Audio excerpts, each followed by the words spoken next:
And we've got some really great questions that we've come up with, some really great, thoughtful, open questions.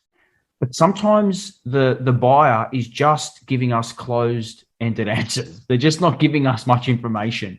And we know in order to progress an opportunity, we've got to create some form of value and some form of business case for change. What can sellers do when they're asking those great questions, but they're getting stonewalled?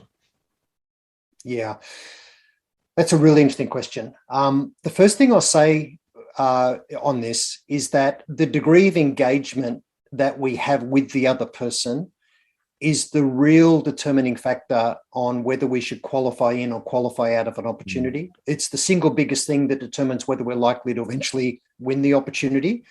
Yeah. So we tend to think, well, do they have budget? Have they got a problem? Is there a timeline? There's all of these qualification acronyms.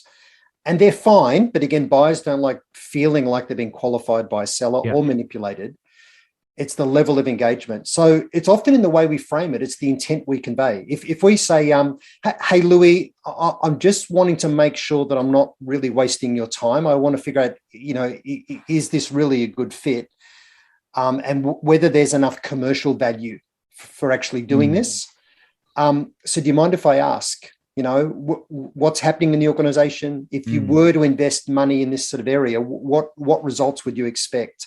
What does your business case look like internally? And if they give us pushback, so look, I'm not even sure why you'd ask. I just need to know, does your product do this and how much is it? So, well, the reason I'm asking is a common thing that we see is that often people in your role are tasked with going and evaluating the market or putting something in place.